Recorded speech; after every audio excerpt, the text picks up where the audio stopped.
Without further ado, Dr. Tom Miller. Great. Thanks, Daryl. I would say, as most of you know, your greatest strength is also your blind spots, right? So you may hear me, bounce back and forth a couple of times when it comes to charter schools in North Carolina. I would say one of the greatest strengths, number one, is that charter schools have to do it more with less, and they are doing more with less. They don't get the same amount of funding per child locally or statewide. Don't get capital money. You hear that all the time. That's not an excuse. That's just what they agreed to do. So they exchange that like autonomy. So strength-wise, if you have a moment, just go right across the street. It's 100 yards away.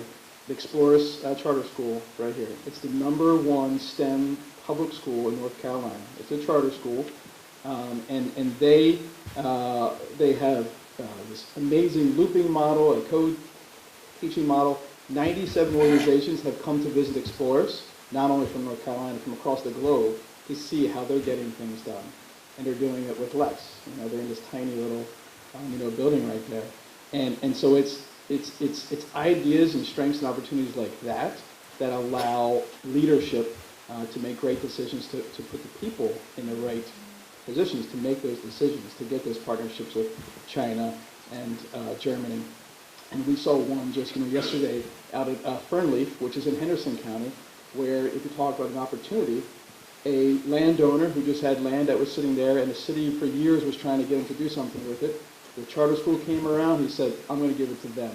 They used the land to use as like some equity on the loan on the building, and now they have this great opportunity to stretch and expand their school. And they had, I think they said, 500 students on their wait list after year one. That's unheard of. That does not occur in first-year charter schools. So as a whole, charter schools, 40% of them scored an A+, A, or B. Okay, so 40%. So of the 160 schools, that's roughly 62 schools. And can you preface what you mean by A+? Sure. Sorry. So on the report card, on the North Carolina Accountability Report Card. So that's great. We want to see schools achieving. So we saw more A's and more B's. We also see there's more F's of public charter schools, and one of the main reasons is that is really because of the makeup of the school happens. It takes time to get these schools to where they need to be. I'm really excited about because I looked this morning of the 62 schools that took the test last year that have opened since the elimination of the cap. 18 of them got an A+, A, or B on the report card. So they're making a difference in the areas, and they're making promises. Now,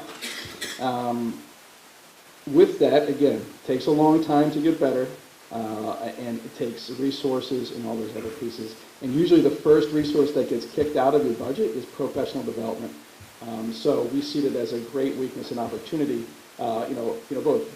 Weaknesses, we don't have the funding for professional development, but the opportunity is we can partner with organizations that can help bring that. So through our program with the Accelerator, we've partnered with the Hill Center, who has provided professional development through their literacy programs through multiple charter schools. They had no partnerships with charter schools before 2014, and now they have them with 4 schools.